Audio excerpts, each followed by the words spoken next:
अस्सलाम वालेकुम वरहमतुल्लाहि वबरकातुहू। आज हम पढ़ेंगे मीरासुल हम्ल।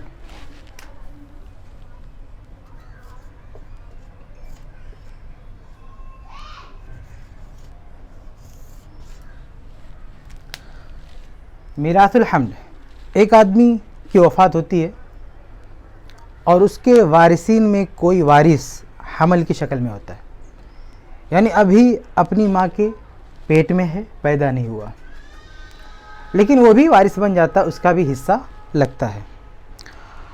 अब उसके हिस्सा लगने की, उसको हिस्सा देने की शक्ल क्या होगी, वही हम आज इंशाल्लाह पढ़ेंगे।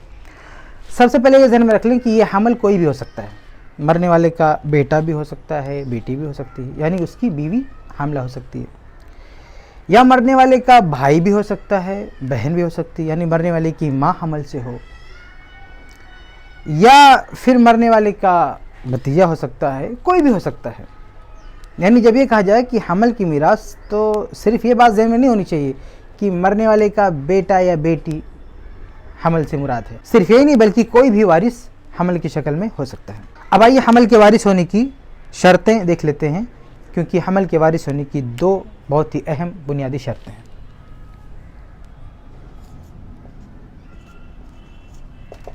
शुरुत हमल के वारिस होने के लिए दो शर्त है।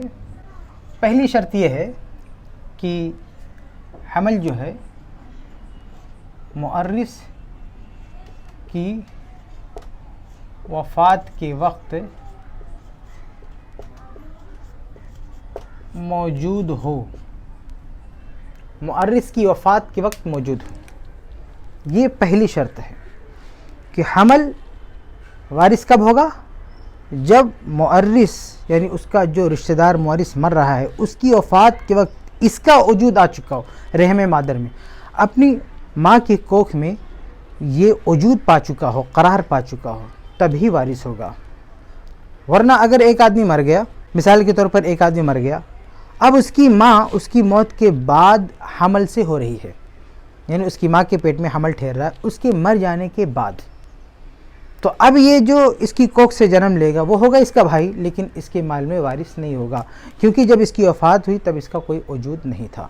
तो ये पहली शर्त है, मुअर्रिस की वफ़ात के वक्त मौजूद हो, उसका वजूद होना चाहिए। ये शर्त इसलिए है क्योंकि पहली क्लास में आपको बताया जा चुका है कि शुरूत विरासत में एक अहम शर्त है तहक़्क़ुक़ हयातिल वारिस बाद मौतिल मुअर्रिस हक़ीक़तन औ हुक्मन, कि किसी आदमी के वारिस होने के लिए शर्त यह है कि मुअर्रिस की मौत के बाद वो ज़िंदा हो, हक़ीक़तन या हुक्मन।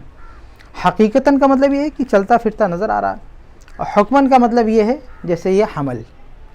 हमल क्या होता है, अगर नुत्फ़े की शक्ल में है तो ज़ाहिर है कि वो हकीकी ज़िंदगी नहीं है, लेकिन चूँकि आगे चलकर वो वजूद एक ज़िंदगी बनने वाला है, इसलिए हुक्मन उस वजूद को भी ज़िंदगी के साथ मुल्हक़ किया जाता है, और इसी को कहा जाता है हुक्मी ज़िंदगी।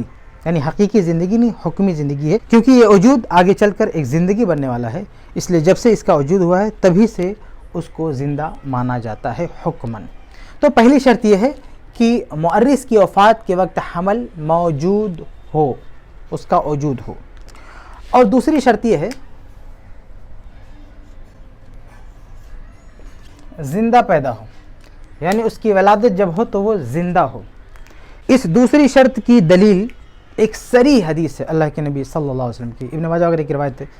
आप सल्लल्लाहु अलैहि वसल्लम फरमाते हैं कि ला यरिसु सबियु हत्ता यस्तहिल्ल सारिक़न, कि नौ मौलूद नया नया पैदा होने वाला बच्चा ये वारिस नहीं हो सकता जब तक कि वो आवाज़ ना निकाल दे, चीख ना दे, चिल्लाए ना।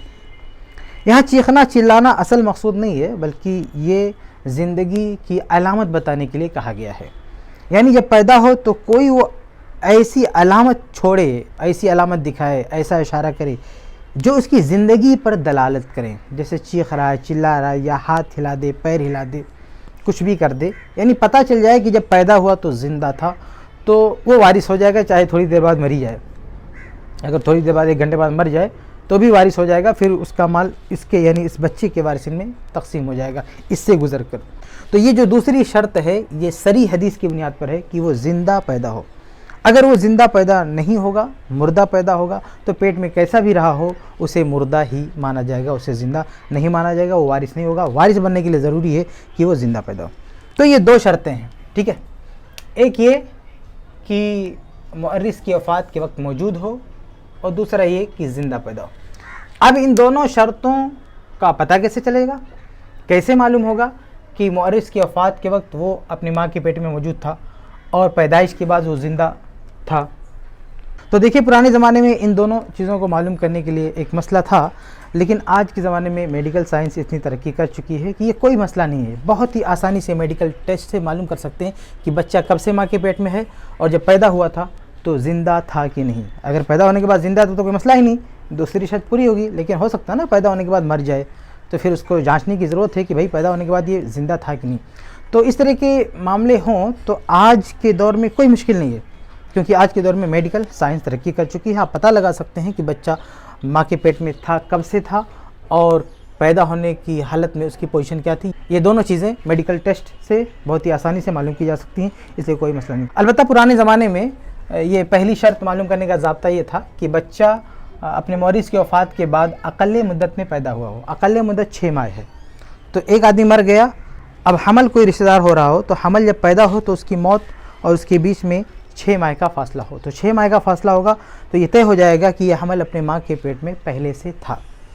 तो ये कम से कम 6 माह का फ़ासला हो। अगर 6 माह से ज़्यादा का फ़ासला होता है तो फिर ये शर्त है कि इस दौरान में उस माँ से हमबिस्तरी ना की गई हो, क्योंकि अगर उस माँ से हमबिस्तरी की गई तो हो सकता है कि वो बाद का रहा हो। जैसे एक आदमी मर गया, उसकी माँ हमल से है, तो अगर उसकी माँ का बच्चा पैदा होता है 6 महीने के अंदर, तो ये कन्फर्म है कि ये बच्चा वारिस होगा, यानी मरने वाले का ये भाई करार पाएगा। लेकिन अगर वो जो है 15 माह के बाद पैदा होता है, 15 माह के बाद, तो इसका मतलब ये है कि ये जो बच्चा है ये मरने वाले की वफ़ात के वक्त नहीं था, ये बाद में इसका वजूद हुआ है, क्योंकि ये फासला बहुत लंबा है, इसलिए उसको जो है मरने वाले का वारिस नहीं माना जाएगा। अलबत्ता अगर ये साबित हो जाए कि इस बीच में उस माँ से हमबिस्तरी नहीं की गई है, यानी जब मुअर्रिस की वफ़ात हुई थी तो उसकी माँ से उसका शौहर गायब था और 15 महीने के बाद ही आया है, तो इस बीच में चांस नहीं है उसके साथ हमबिस्तरी करने का, तो इसका मतलब ये है कि पहले जो हमबिस्तरी हुई थी उससे वो बच्चा पैदा हुआ है। तो इसकी टाइमिंग बढ़ गई है, यानी 15 महीना पेट में रह चुका है, लेकिन है ये उसी का बच्चा, तो इस शक्ल में भी उसको वारिस माना जाएगा। यानी ये शर्त लगाई जाएगी, अगर लॉन्ग टाइम है तो शर्त लगाई जाएगी कि इस बीच शौहर ने हमबिस्तरी ना की हो। तो बहरहाल ये सारे मसले थे पुराने ज़माने के लिहाज से, लेकिन आज कोई मसला नहीं। आज मेडिकल टेस्ट से, सोनोग्राफी से आसानी से मालूम कर सकते हैं बच्चा कब से है। और दूसरा मसला भी यह है कि आप मालूम कर सकते हैं, अगर ज़िंदा है तो कोई मसला नहीं, लेकिन ज़िंदा होने के बाद अगर मर गया तो मालूम कर सकते हैं कि पैदा होने के बाद ज़िंदा था कि नहीं। तो ये दो शर्तें हैं हमल के वारिस होने के लिए। अब ये देखते हैं कि हमल अगर वारिस होगा तो उसको हिस्सा देने की शक्ल क्या होगी, कैसे उसको हिस्सा दिया जाएगा। तो देखिए, अगर सारे वारिसिन इंतज़ार कर लें कि भाई हमल पैदा होने दो, पैदा होने के बाद ज़िंदा मुर्दा लड़का लड़की क्या है वो सामने आ जाएगा, तब हम बांटते हैं तो कोई मसला नहीं।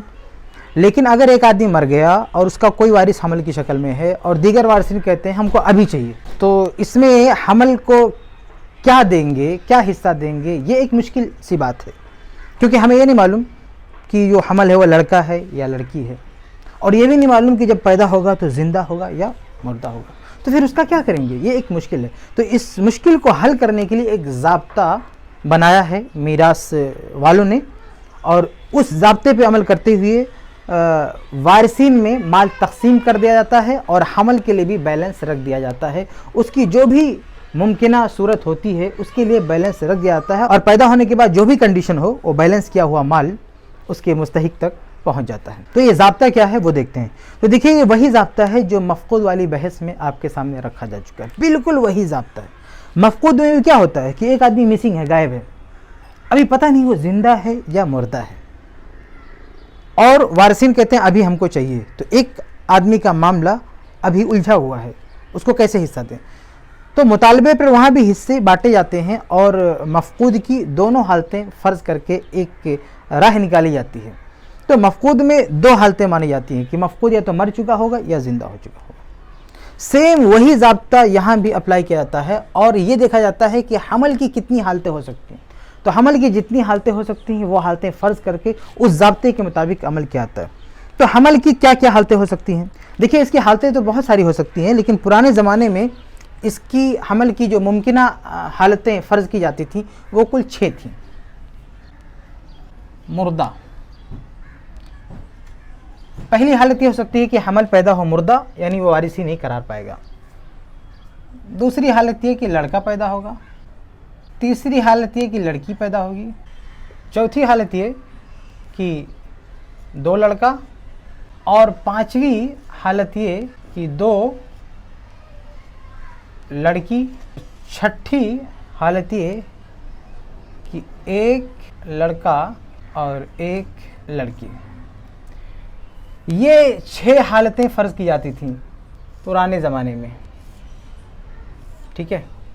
इससे ज़्यादा भी हालतें हो सकती हैं, लेकिन अक्सर यही मामला सामने आता है, इसलिए यही 6 हालतें फ़र्ज़ की जाती थीं। यानी बच्चा पैदा होगा तो इन 6 में से कोई एक हालत होगी, या तो मरा हुआ पैदा होगा तो मसला ख़त्म उसका, या लड़का पैदा होगा यानी 1 लड़का, या लड़की पैदा होगी 1, या 2 जुड़वां लड़के पैदा होंगे, या 2 जुड़वां लड़कियां पैदा होंगी 2 बहनें, या 1 लड़का और 1 लड़की पैदा होगी। तो ये 6 हालतें फ़र्ज़ की जाती थीं पुराने ज़माने में। लेकिन आज के ज़माने में, जैसा कि मैंने पहले भी कहा कि मेडिकल साइंस बहुत तरक्की कर चुकी है, इसलिए आज के ज़माने में ये 6 हालतें फ़र्ज़ करने की ज़रूरत नहीं है, बल्कि ये जो 3 हालतें हैं ये तो बहुत आसानी से कंफर्म हो सकती हैं। ये मसला हम ख़त्म कर सकते हैं। यानी ये जो चक्कर है कि पेट के अंदर 2 है या 1, तो आज सोनोग्राफी के ज़रिए बहुत ही आसानी से ये मालूम किया जा सकता है और हर कोई डॉक्टर बता देता है, इसमें कोई पाबंदी भी नहीं है। तो ये तो कंफर्म हो सकता है कि 1 है या 2, इसलिए सिर्फ ये 3 हालतें रह जाती हैं कि मुर्दा पैदा होगा या लड़का पैदा होगा या लड़की पैदा होगी। ये 2 और 1 का तो कोई मसला ही नहीं है, वो तो पता चल जाएगा कि 2 है या 1 है। तो आमतौर से 1 लड़का या 1 लड़की होते हैं, तो उस एतबार से ये 3 हालतें हो सकती हैं, मुर्दा पैदा होगा या लड़का होगा या लड़की होगी। बल्कि बहुत सारे ममालिक में आप ये भी पता कर सकते हैं, कोई कानूनी पाबंदी नहीं है, लड़का है या लड़की, यानी ये भी मालूम किया जा सकता है कि पेट में जो है वो लड़का है या लड़की। तो अगर ये भी मालूम कर लिया गया सोनोग्राफी से कि पेट के अंदर लड़का है या लड़की, तो सिर्फ 2 हालतें फ़र्ज़ करनी है, मुर्दा या ज़िंदा, सिर्फ 2 हालतें, बिल्कुल मफ़कूद की तरह से। सेम वही मसला है मफ़कूद की तरह से। मफ़कूद में भी 2 हालतें होती हैं, ज़िंदा या मुर्दा, और यहाँ अगर लड़के की तादाद मालूम हो गई, उसकी जिन्स मालूम हो गई, तो सिर्फ 2 ही चांस है, या तो ज़िंदा पैदा होगा या मुर्दा। तो आइए इसको मिसाल से देख लेते हैं कि अगर हम ये मालूम कर लें कि पेट के अंदर 1 बच्चा है और वो लड़का है या लड़की, ये मालूम कर लें, तो उसको कैसे हल करेंगे उसको देखिए। मिसाल के तौर पर एक आदमी फौत होता है और वो अपने पीछे छोड़ता है माँ को और चचा को और एक हमल को, और ये हमल होगा वलदुल अख, वलदुल अख, हमल वलदुल अख, यानी भाई का बच्चा है। अब वो लड़की हो या लड़का, इसलिए वलद लिखा, वलद लड़का लड़की दोनों को बोलते हैं। तो एक आदमी फौत हुआ, उसकी माँ है, उसका चचा है और उसकी हामिला भाभी, यानी भाई भी मर चुका है लेकिन उसकी बीवी जो है हमल से है। तो इसको कैसे हल करेंगे वो देखिए। तो देखिए, ये जो हमल है यही मालूम करना है कि ये कौन है। तो हमने मेडिकल टेस्ट से जानकारी ली और इसका सोनोग्राफी कराया, तो पता चला ये जो हमल है ये है लड़का। तो कौन हो जाएगा ये इब्नुल अख हो जाएगा, इब्नुल अख शकीक। तो अब इसकी 2 हालतें हमें फ़र्ज़ करनी है, एक मुर्दा और एक ज़िंदा। हम इसकी एक हालत फ़र्ज़ करते हैं मुर्दा वाली, यानी हम मान लेते हैं कि ये मुर्दा पैदा होगा, मुर्दा मरा हुआ पैदा होगा। तो अब मरा हुआ पैदा होगा तो देखिए माँ को मिलेगा 1/3 और चचा को बाकी, और ये चूँकि फौत हो चुका है इसलिए इसको कुछ नहीं। असली मसला आएगा 3 में से 1 माँ को और 2 चचा को। ये तो अगर मुर्दा पैदा होगा तो ये सूरत हाल होगी। और इसकी दूसरी हालत ये हो सकती है कि ये ज़िंदा पैदा हो, ज़िंदा। अगर ये ज़िंदा पैदा होगा तो फिर माँ को कितना मिलेगा, 1/3, और चचा हो जाएगा महजूब, और ये जो इब्नुल अख है ये ले लेगा बाकी। असली मसला आएगा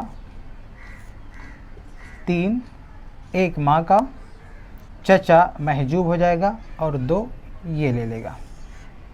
तो इस तरह से 2 हालतें बना लेंगे और दोनों हालतों के एतबार से असली मसला बनाकर दोनों हालतों के एतबार से जिसको जो मिल सकता है वो दे देंगे। उसके बाद क्या करेंगे, उसके बाद बिल्कुल मफकूद की तरह से अमल करेंगे। मफकूद के मसले में भी यही हुआ था कि हम उसमें जो भी मुमकिन हालतें होती हैं वो फ़र्ज़ करके उसके मुताबिक असली मसला बनाकर हिस्सा देकर हम ये देखते हैं कि किस वारिस को दोनों हालतों में यकसा मिल रहा है। जिसको यकसा मिल रहा है उसको हिस्सा दे देंगे, और फिर ये देखते हैं कि किस वारिस को किसी हालत में मिल रहा है, किसी में नहीं मिल रहा है। तो जिसको किसी में मिल रहा है, किसी में नहीं मिल रहा है, उसको कुछ नहीं देंगे। और अगर कोई ऐसा वारिस है जिसको दोनों हालतों में मिल रहा है लेकिन कम ज़्यादा मिल रहा है, तो जिस हालत में उसको कम से कम मिल रहा है, अकल मिल रहा है, वही दे देंगे, और जो ज़्यादा मिल रहा है वो नहीं देंगे। तो इस एतबार से अगर हम यहाँ देखें तो देखिए यहाँ पे असली मसला 3 है। यहाँ पर जामे मसला निकालने की ज़रूरत नहीं है, क्योंकि जामे मसला हम तब निकालते हैं जब दोनों हालतों के जो असली मसला होते हैं वो यकसा नहीं होते हैं। तो उनको एक जैसा करने के लिए हम जामे मसला निकालते हैं, ताकि जो नीचे हम मुआवजा करने जा रहे हैं वो हम कर सकें। तो चूँकि यहाँ पे पहले ही से दोनों 3-3 है, इसलिए जामे मसला ये जो हमने जगह छोड़ी थी जामे मसले के लिए, ये जामे मसले के लिए हमने जगह छोड़ी थी, तो इसका कोई यूज़ नहीं है यहाँ पे इस केस में। तो हम ऐसे डायरेक्ट पता लगा सकते हैं किसको कितना मिल रहा है। तो देखिए माँ का हिस्सा पहली हालत में 1, दूसरी हालत में 1, यानी इसको यकसा मिल रहा है इसलिए 1 तो इसको दे डालेंगे, इसलिए 1 इसको दे डालेंगे। और चचा को देखते हैं तो एक कंडीशन में इसको 2 मिल रहा है, लेकिन अगर वो बच्चा ज़िंदा पैदा हो तो इसको कुछ नहीं मिल रहा, इसलिए इसको फ़िल वक्त कुछ नहीं देंगे। और ये जो हमल है तो बहरहाल ये जब पैदा होगा तो तय होगा। तो 3 में से हम सिर्फ 1 देंगे और बाकी 2 जो है ये बैलेंस कर लेंगे, यानी 1 हिस्सा इसी माँ को दे देंगे, माँ को हिस्सा मिल जाएगा कन्फर्म। और बाकी जो चचा है, चचा ये होल्ड पे रहेगा, इसका हिस्सा होल्ड पे रहेगा। अब जब बच्चा पैदा होगा तो अगर बच्चा पैदा हुआ, ज़िंदा पैदा हुआ, तो ये जो 2 बैलेंस है ये इसके पास चला जाएगा और ये चचा ब्लॉक हो जाएगा, महरूम हो जाएगा, इसको कुछ नहीं मिलेगा। लेकिन अगर ये लड़का जो पैदा होता है ये मुर्दा पैदा होता है तो फिर इसको नहीं मिलेगा और ये जो 2 बैलेंस था वो चला जाएगा चचा को। तो इस तरह से बच्चे की पैदाइश के बाद ये जो होल्ड पे था 2, वो 2 तकसीम कर देंगे। तो बर वक्त 1 दे देंगे माँ को और 2 होल्ड पे रहेगा, बैलेंस रहेगा। और बच्चा जब पैदा होगा तो पता चल जाएगा वो मुर्दा होता है, ज़िंदा। मुर्दा होगा तो 2 जो बैलेंस है वो चचा को चला जाएगा, और अगर ज़िंदा पैदा हुआ तो फिर ये 2 जो है वो खुद ले लेगा। तो इस तरह से मुर्दा और ज़िंदा 2 मसला बना के हम हल कर सकते हैं। अगर हमल के बारे में हमने ये पता लगा लिया है कि उसकी तादाद 1 है और उसकी जिन्स भी हमने मालूम कर ली है कि वो लड़का है। तो एक और मिसाल देखते हैं।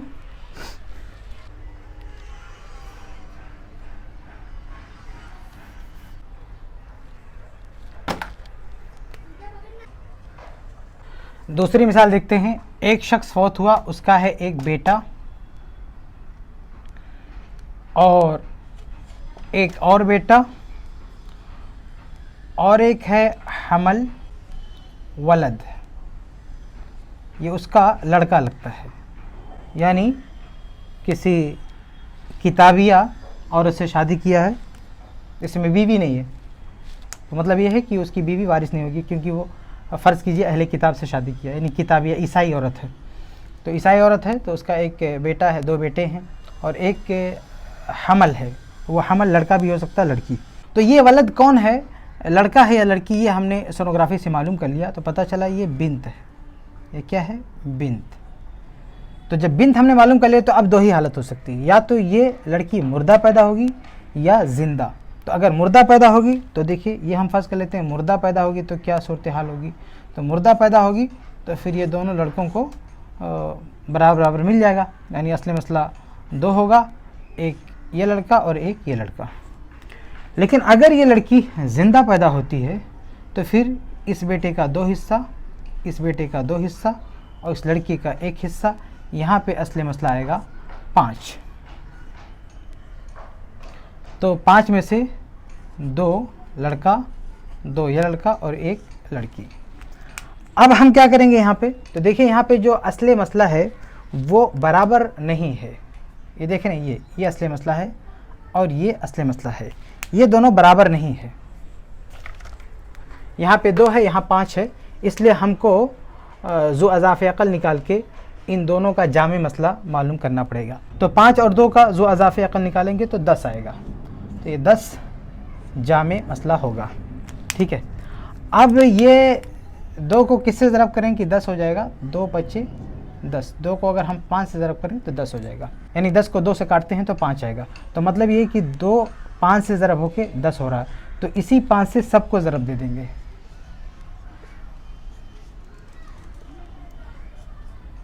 इसको भी यहाँ पे 5 और यहाँ पे 5। तो अगर हम इसको 2 से ज़रब करें तो 10 बनता, 5 दूना 10, तो इसी 2 से सबको ज़रब देंगे।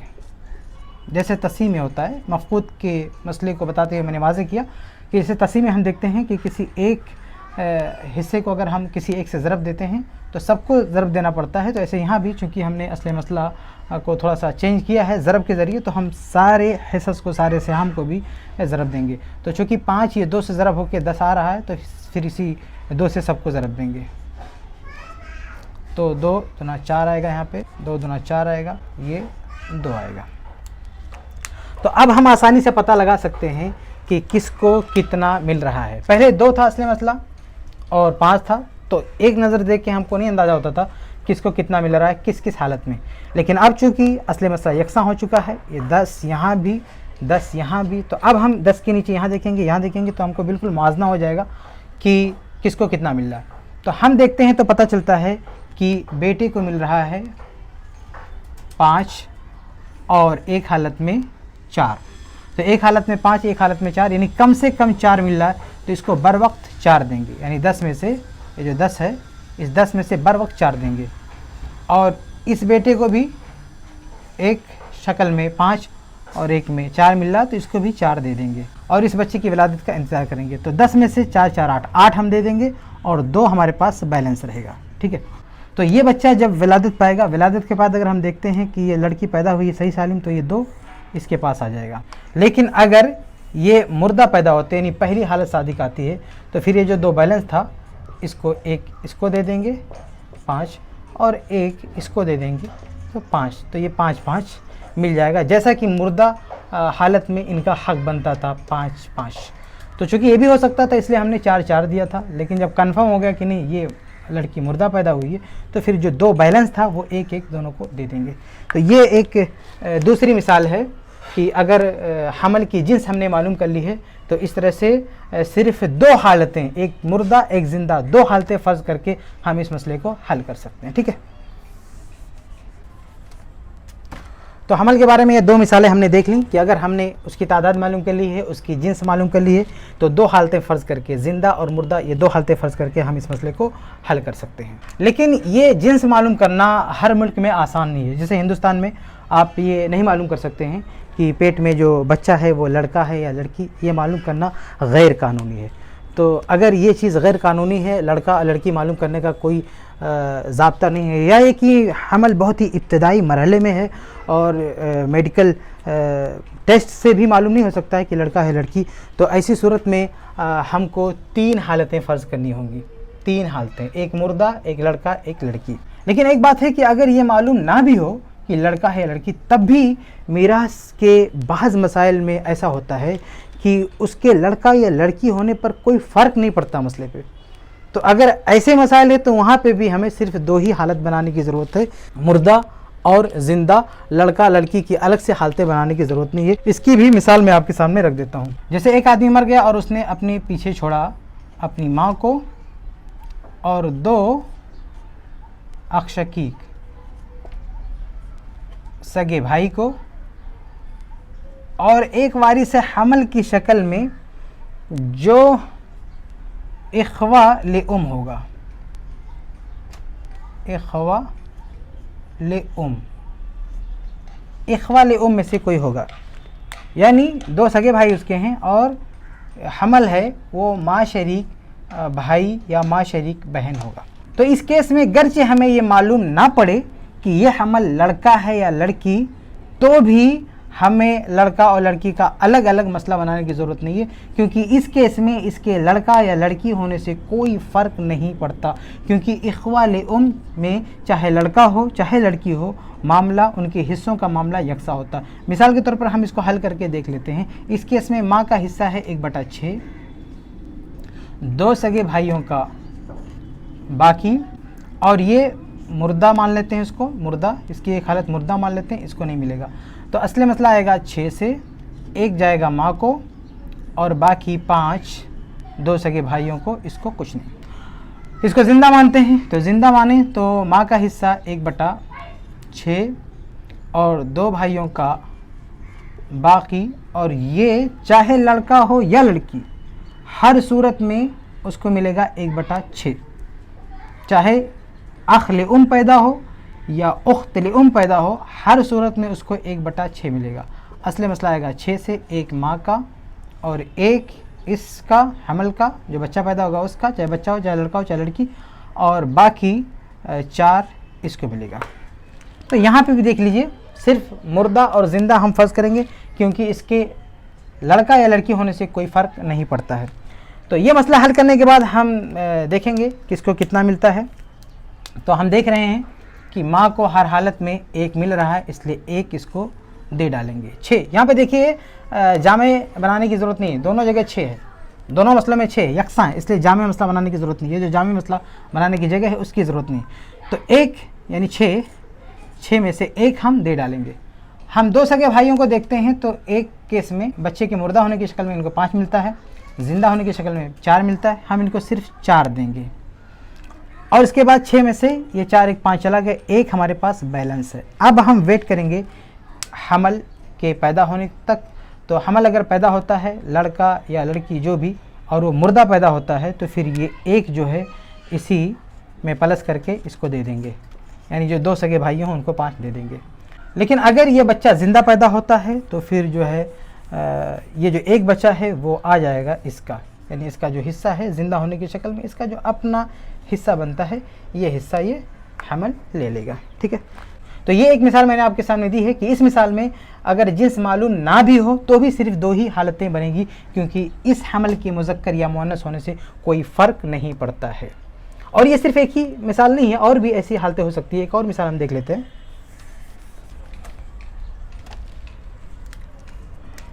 एक मिसाल देखते हैं, एक आदमी मर गया और अपने पीछे छोड़ता है माँ को और एक बेटी को और एक हमल वारिस है जो इसका होगा इख्वा अशिक्का, सगे भाइयों में से कोई होगा, यानी सगा भाई होगा या सगी बहन होगी। अब अगर ये केस हो ना, तो इसमें भी हमें ये मालूम करने की ज़रूरत नहीं है कि ये हमल मुज़क्कर होगा या मुअन्नस, लड़का होगा या लड़की, ये मालूम करने की ज़रूरत नहीं, क्योंकि इस केस में इसके लड़का या लड़की होने से कोई फ़र्क नहीं पड़ेगा। दोनों मसलों में कोई फ़र्क नहीं पड़ेगा, क्योंकि इसका एक ख़ास शक्ल में हिस्सा होगा, चाहे वो लड़की हो चाहे लड़का हो। तो देखो इसको हल करके देखते हैं। अगर ये बच्चा मुर्दा पैदा होता है तो माँ का 1/6, बेटी का 1/2, असली मसला आएगा 6, 1 माँ का और 3 बेटी का, ये रद्द का मसला हो जाएगा, फिर 6 को काट के हम 4 बना देंगे। ठीक है, ये हो गया मुर्दा मान के। अब हम इस बच्चे को ज़िंदा मान के हल करते हैं। माँ का 1/6, बेटी का 1/2, और इसको बाकी, अगर ये भाई होगा यानी मुज़क्कर होगा तो भी बाकी पाएगा, और ये मुअन्नस होगी तो भी बाकी पाएगी।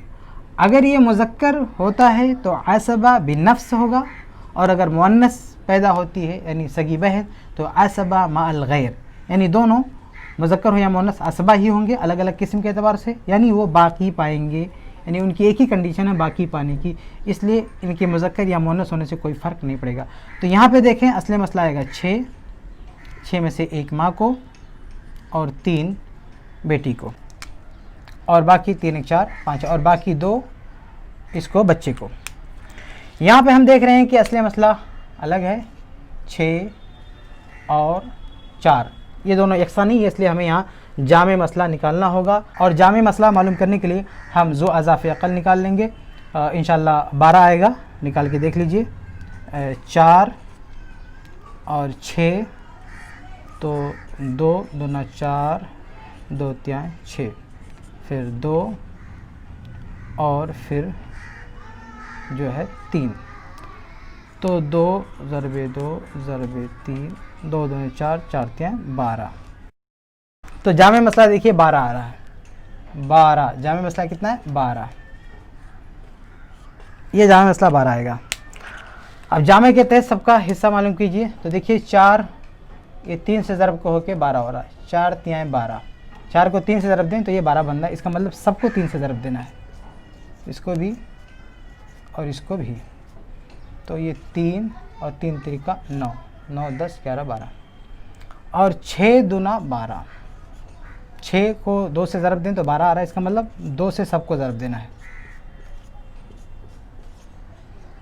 1 दूना 2 3 दूना 6 2 दूना 4 6 4 10 2 12। तो देखिए जामे मसला हमारे सामने आ चुका है और इस हिसाब से सबके हिस्से भी निकल चुके हैं। तो अब हम अंदाज़ा लगा सकते हैं कि किस हालत में किसको कितना मिल रहा है।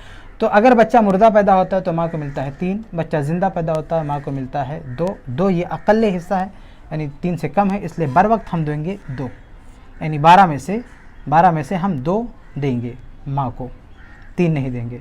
और बिंद को देखिए एक हालत में मिलता है 9, एक में 6, 6 अक़ल है 6 कम है, इसलिए हम 6 देंगे। और इसको तो पैदा होने के बाद तय होगा कितना देना है।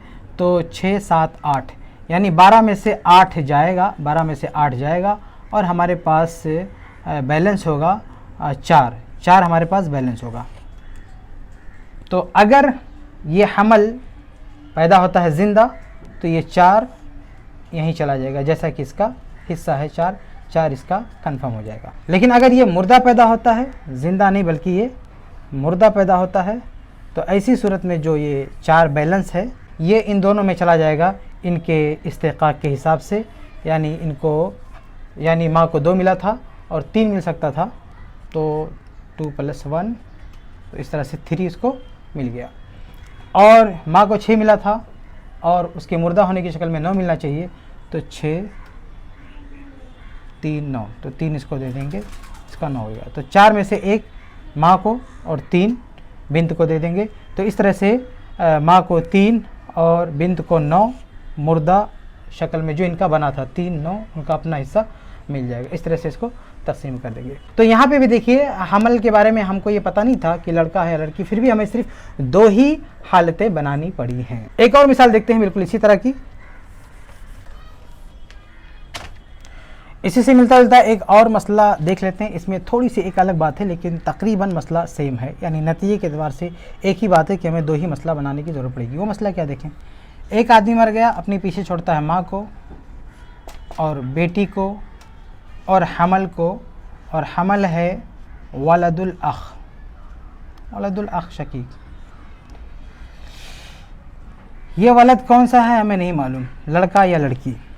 तो देखिए अगर ये लड़का होगा तो हिस्सा पाएगा और अगर ये लड़की होगी तो हिस्सा नहीं पाएगी। यानी अगर ये बच्चा मर गया तो भी इसका हिस्सा नहीं है और ये अगर लड़की है तो भी इसका हिस्सा नहीं है।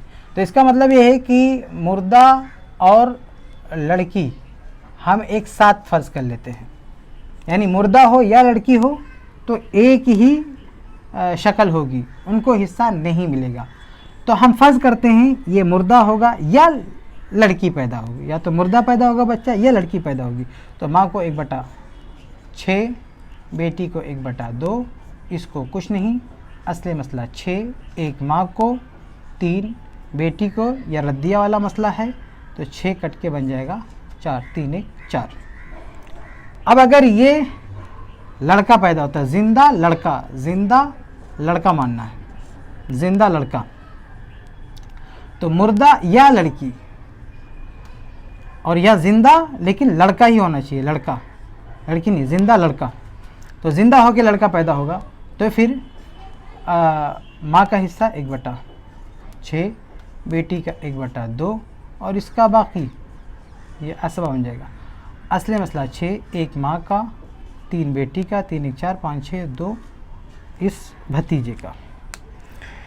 यहाँ पे देखिए असली मसला यकसा नहीं है, यहाँ पे 6 है, यहाँ पे 4 है, तो हमको जामे मसला मालूम करना है, तो जो अज़ाफ़े अक़ल निकाल लेंगे और जो नतीजा आएगा वो जामे मसला होगा। 4 और 6 का जो अज़ाफ़े अक़ल 12 आएगा। ये तरीका होता है जो अज़ाफ़े अक़ल का, 2 दूना 4, 4 3 12,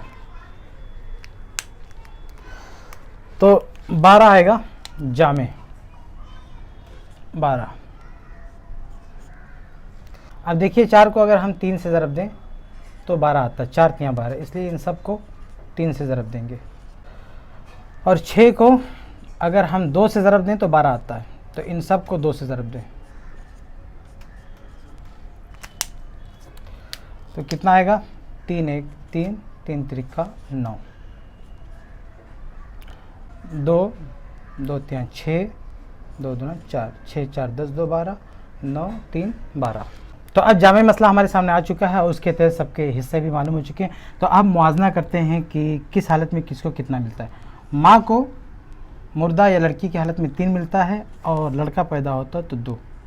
लड़की को मुर्दा या लड़की की सूरत में 9 मिलता है और अगर लड़का पैदा होता है तो 6। तो चूँकि 3 और 2 में से 2 कम है तो बर वक्त हम 2 देंगे माँ को, और यहाँ पे बेटी को एक हालत में 9 एक हालत में 6, इसलिए 6 देंगे।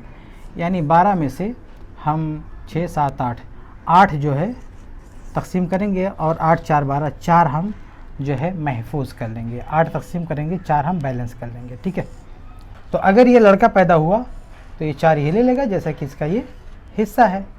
लेकिन अगर ये लड़की पैदा होती है और या बच्चा पैदा होता है मुर्दा, लड़की पैदा होती है या लड़का ही पैदा होता है मुर्दा पैदा होता है, तो ऐसी सूरत में जो हमारे पास ये 4 बैलेंस था वो माँ और बेटी में बढ़ जाएगा। तो माँ को 2 मिला था और 3 मिल सकता था, 1 और दे देंगे 3 हो जाएगा।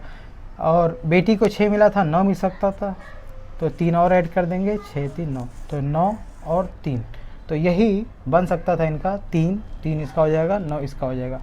तो ये एक और मिसाल है कि जिसमें हमको अगर लड़का लड़की मालूम नहीं होता तो भी कोई फ़र्क नहीं पड़ता है, सिर्फ 2 ही मिसाल हमको बनानी पड़ती है।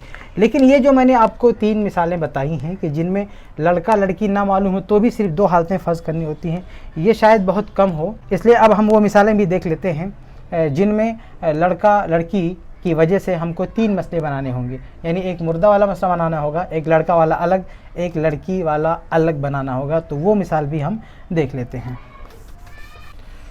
देखिए इस मिसाल में 3 हालतें हमको फ़र्ज़ करनी होंगी, इसलिए हम एक और बढ़ा के देखते हैं। तो एक सूरत फ़र्ज़ करनी होगी मुर्दा की, और दूसरा लड़का की, और तीसरी लड़की की। ये हमको फ़र्ज़ करना होगा अगर हमें ये मालूम हो गया है कि पेट में जो बच्चा है वो एक है, लेकिन लड़का है लड़की हमें नहीं मालूम है, और लड़का लड़की होने से मसले पे फ़र्क भी पड़ेगा, तो हमको 3 हालतें बनानी होंगी, एक उसके मुर्दा होने की, एक लड़का होने की, एक लड़की होने की। अब इसकी मिसाल देखते हैं। एक आदमी मर गया, उसका एक बेटा है, एक और बेटा है, और एक हमल है वलद, यानी उसकी बीवी हामिला है लेकिन उसकी बीवी जो है किताबिया है, अहले किताब से, यानी बीवी को इस लाइन में नहीं रखेंगे क्योंकि उसको हिस्सा नहीं मिलेगा, लेकिन उसके पेट में जो बच्चा है वो उसका बेटा है, वो मुसलमान होगा और उसको हिस्सा मिलेगा। तो इसको देखिए कैसे हल करेंगे। तो इसकी एक हालत मानते हैं कि ये लड़का जो भी हो, वो लड़का हो या लड़की जो भी हो, ये मर जाएगा। तो इसकी मौत की सूरत में मसला क्या बनेगा, एक लड़के का और एक इस लड़के का। असली मसला आएगा 2, एक ये लड़का एक लड़का, और ये जो है मर गया तो इसका हिस्सा ख़त्म। अब ये मानते हैं कि वो ज़िंदा पैदा होगा और लड़का होगा। तो देखिए अगर ये लड़का है, एक इसका हो गया, एक इसका होगा, और ये भी लड़का होगा इसलिए इसका भी एक। तो असली मसला आएगा 3, 3 में से एक सबको मिल जाएगा। अब फ़र्ज़ करते हैं कि वो लड़की पैदा होगी, वो बच्चा ज़िंदा होगा और लड़की होगी। तो ऐसी सूरत में लड़कों का डबल और उस लड़की का सिंगल आधा। तो ये जो लड़का है इसका 2 और इस लड़के का भी 2, और चूँकि लड़की है इसका आधा।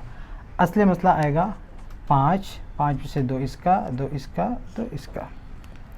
ये हल हो गया। हमने 3 जो है हालतें फ़र्ज़ करके तीनों तरह हल कर दिया। पहले में असला मसला 2 है, दूसरे में असला मसला 3 है, और तीसरे में असला मसला 5 है। ये असल मसला एक नहीं है, यकसा नहीं है, इसलिए हम अंदाज़ा नहीं कर पाएंगे कि बेटी को किस हालत में कितना मिल रहा है। इसमें देखिए 1 मिल रहा है, लेकिन 2 में से 1 मिल रहा है, यानी आधा है, और इसमें 3 में से 1 मिल रहा है, यानी वो ज़्यादा है और ये कम है, लेकिन दोनों जगह 1 लिखा हुआ, इसलिए हम फ़र्क नहीं कर पाते। और इसमें 5 में से 2 मिल रहा है, तो ये फ़र्क नहीं हो पाता है आसानी से, क्योंकि असली मसला अलग अलग है। इसलिए हम असली मसला बराबर करेंगे, यकसा करेंगे। और उसका ज़ाब्ता ये है कि हम ज़ू अज़ाफ़े अक़ल निकाल दें। तो ज़ू अज़ाफ़े अक़ल निकालेंगे तो 5 या 15, 15 दूनी 30 आएगा। निकाल के देख लें, यहाँ जगह नहीं, लेकिन आप निकाल के देख लें। ज़ू अज़ाफ़े अक़ल 30 आएगा, ठीक है। तो 30 ये जामे मसला होगा, 30 ये जामे मसला होगा। अब यहाँ पर देखते हैं 2 को हम किससे ज़रब दें कि 30 हो जाए। तो 2 को अगर हम 15 से ज़रब देंगे तो 30 हो जाएगा। तो हम हर एक को 15 से ज़रब देंगे।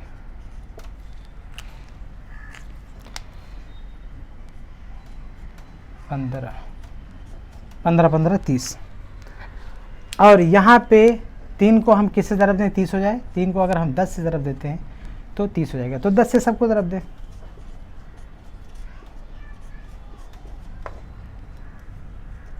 तो हमारे पास आएगा यहाँ पे 10 10 10।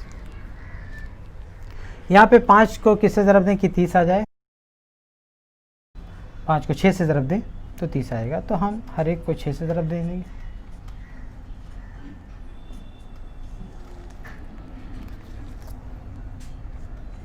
दो छक 12, 2 छक 12 और 6, 12 दूना 24, 24 6 30। तो अब देखिए असली मसला यकसा हो चुका है। यहाँ भी 30, यहाँ भी 30, यहाँ भी 30, और यहाँ उनके हिस्से, यहाँ हिस्से, यहाँ हिस्से। तो अब हम आसानी से पता लगा सकते हैं कि तीनों में से हर हालत में किसको कितना मिल रहा है। सबसे पहले इब्न को देखते हैं। पहले इब्न को, इसको एक मसले में 15, दूसरे में 10, तीसरे में 12, यानी कम से कम इसको 10 मिल रहा है, इसलिए 10 हम इसको दे देंगे। दूसरे बेटे को देखते हैं, इसको 15 या 10 या 12, कम से कम 10 मिल रहा है, इसलिए हम 10 इसको दे देंगे। तो 30 में से 20 हमने दे दिया, हमारे पास बैलेंस है 10। अब अगर ये हालत होती है, यानी ये हमल मुर्दा पैदा होता है, तो जो ये 10 है, इस 10 में से 5 दोनों बेटे को देना है। 15 मिल चुका है, इनको 15 मिलना चाहिए, इनको 15 मिलना चाहिए, 10 ऑलरेडी मिल चुका है। तो हम इनको दे देंगे +5 और कर देंगे, +5 और कर देंगे। तो 15 इनका हो जाएगा, अगर ये हालत कंफर्म होती है तो। लेकिन अगर ये हालत कंफर्म नहीं होती है, बल्कि ये हालत कंफर्म होती है, यानी लड़का पैदा होता है, तो फिर ये जो 10 हमारे पास बैलेंस है, ये 10 उठा के दे देंगे इस लड़के को, क्योंकि इसमें 10 इसका हक है। तो 10 तो इन लोगों को मिल चुका है, 10 इसको मिल जाएगा, ठीक है। लेकिन अगर ये भी नहीं होता है, बल्कि ये हालत तय होती है, यानी लड़की पैदा होती है, तो फिर इस 10 में से 6 दे देंगे इसको, क्योंकि इसका हिस्सा 6 है। 6 दे देंगे इसको, 10 में से 6 इसको दे देंगे, 6 इसको दे देंगे। तो 10 में से 6 निकालेंगे, हमारे पास 4 बचेगा। तो 4 में से 2 इन लोगों को दे देंगे, 10 + 2 + 2, तो 12। तो इन लोगों को 10 मिल चुका था पहले, और 12 इस केस में इनको 12 मिलना चाहिए, तो 2 और दे देंगे। तो इस तरह से तकसीम अमल में आएगी। तो ये मिसाल है कि अगर हमल को हमें देखना है और उसके बारे में कंफर्म नहीं होता है कि लड़का है या लड़की, और लड़का लड़की होने की सूरत में मसले पे फ़र्क पड़ेगा, तो इस तरह से 3 हालतें हम बनाएंगे। नॉर्मल यही हालात होंगे हमारे सामने आमतौर से यही हालात होंगे कि हम आज के टेक्नोलॉजी के दौर में हम ये मालूम कर लेंगे कि लड़का 1 है या 2, और अक्सर एक ही होता है, और एक में अक्सर यही होगा कि लड़का या लड़की मालूम नहीं होगा। तो हम इस तरह से मसले को हल करेंगे। इस तरह से और मिसालें भी आप जान सकते हैं। अब आइए आखिर में हम उस तरह से भी हल करके देख लेते हैं जिस तरह से पुराने ज़माने में हल होता था। कि देखें, पुराने ज़माने में ये कुल 6 हालतें फ़र्ज़ की जाती थीं। पुराने ज़माने में ये कुल 6 हालतें फ़र्ज़ होती थी।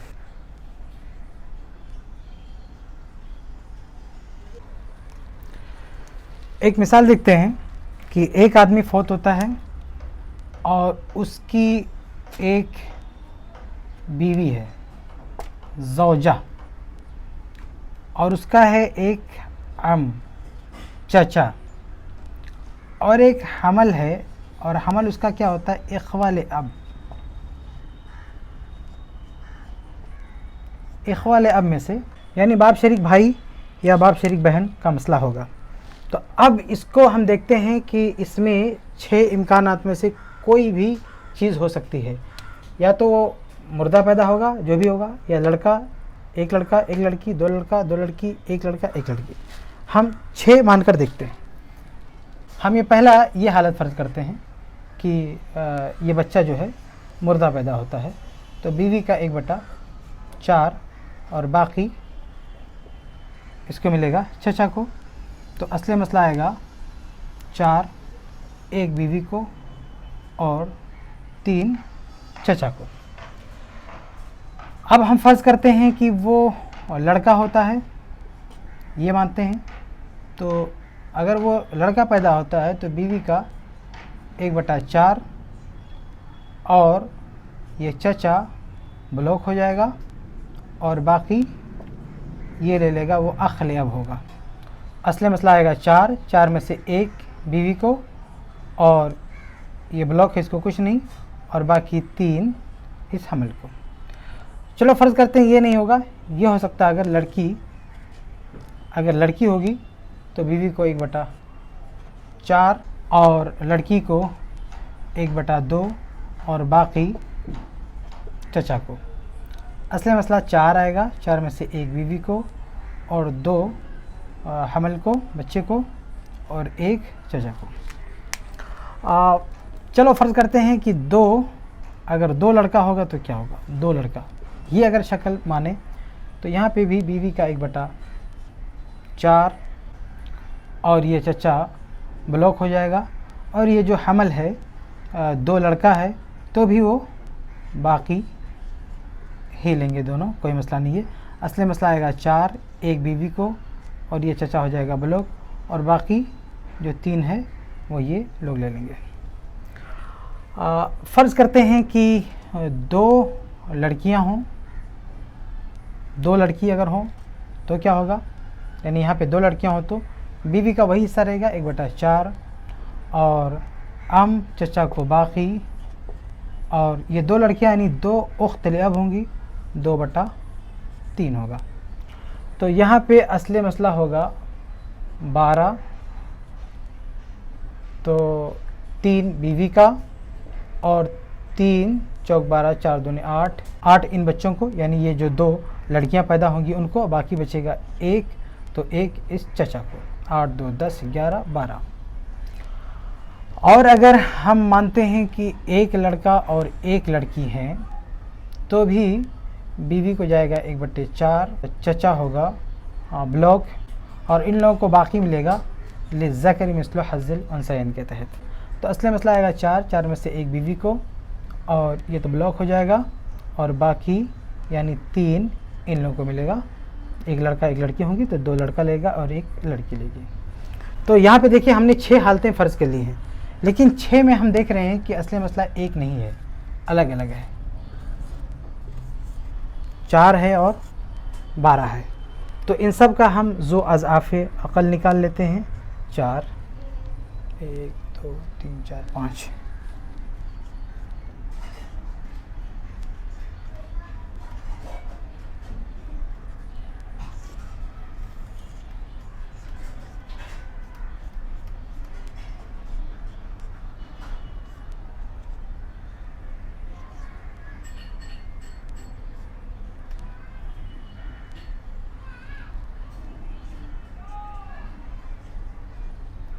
4 तियां 12, 12 आता है।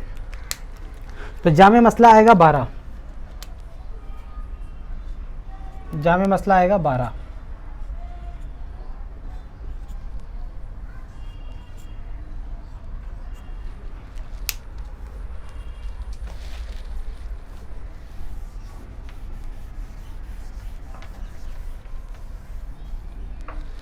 अब यहाँ देखिए 4 तियां 12, 4 तियां 12, तो इन सब को 3 से ज़रब दे दें। 3 3 तिरिका 9, 9 3 12। यहाँ पे 4 तियां 12, यहाँ पे भी वही होगा, तो यहाँ पे भी 3 से ज़रब दें। 3 3 तिरिका 9। यहाँ पे 4 तियां 12, तो यहाँ पे भी 3 से, 3 3 3 6, 6 3 9 3 12। यहाँ पे 4 तियां 12, यहाँ पे भी 3 से ज़रब हो रहा है, तो सबको 3 से ज़रब दें। 3 और 3 तिरिका 9, 9 3 12। यहाँ पे 12 1, तो 12 ही है, ज़रब करने की ज़रूरत ही नहीं है, तो फिर उसको वही 3 समझिए, यहाँ पे रख दें या वहीं रहने दें, कोई मसला नहीं। 8 2 10, 2 12। यहाँ पे देखें 4 तियां 12 होता है, तो सबको 3 से ज़रब देना है। 3 और 3 तिरिका 9, 9 10 2 12। अब हमको ये देखना है कि इन 6 हालतों में बीवी को, चचा को कितना मिलता है, बराबर मिलता है, कम ज़्यादा मिलता है। तो हम इसको भी देख लेते हैं। तो देखिए ज़ौजा को एक हालत में 3 3 3 3 3 3, हर हालत में इसको 3 मिल रहा है, इसलिए हम बीवी को 3 दे डालेंगे। बीवी को हर हाल में 3 मिलता है, 3 हम उसको दे डालेंगे। चचा को देखते हैं, चचा को 9 मिल रहा है, यहाँ मिल ही नहीं रहा है। 3 मिल रहा है, यहाँ नहीं मिल रहा है। 1 मिल रहा है और यहाँ नहीं मिल रहा है। चचा को चूँकि कभी मिलता है कभी नहीं मिलता है, इसलिए हम चचा को कुछ भी नहीं देंगे। अब हम सिर्फ 12 में से 3 देंगे और जो 9 है, 9 हम बैलेंस कर लेंगे। 9 हम बैलेंस कर लेंगे। अब हम देखेंगे कि अगर ये हालत कंफर्म होती है, यानी लड़का पैदा होता है मुर्दा, यानी ये हालत अगर कंफर्म होती है, तो ये जो 9 हमारा बैलेंस था, ये उठा के हम चचा को दे देंगे और हम लोग को तो कुछ मिलना नहीं। लेकिन अगर ऐसा नहीं है, ये हालत कंफर्म होती है, यानी जो है लड़का पैदा होता है, तो अगर लड़का पैदा होगा तो जो 9 है, ये 9 उठा के इस लड़के को दे देंगे। लेकिन अगर ये भी नहीं है और ये लड़की वाली हालत तय होती है, यानी ये लड़की पैदा होती है, तो फिर इस 9 में से 6 हम इस लड़की को दे देंगे और 3 हम इस चचा को दे देंगे। लेकिन अगर ऐसा भी नहीं है, बल्कि 2 लड़के पैदा होते हैं, यानी ये शक्ल होती है, 2 लड़के पैदा होते हैं, तो ऐसी सूरत में हम जो है ये 9 उठा के इन दोनों लड़कों को दे देंगे। और अगर ऐसा भी नहीं है, बल्कि 2 लड़कियां पैदा होती हैं, ऐसी सूरत में इस 9 में से 8 हम दे देंगे इन 2 लड़कियों को और 1 दे देंगे चचा को।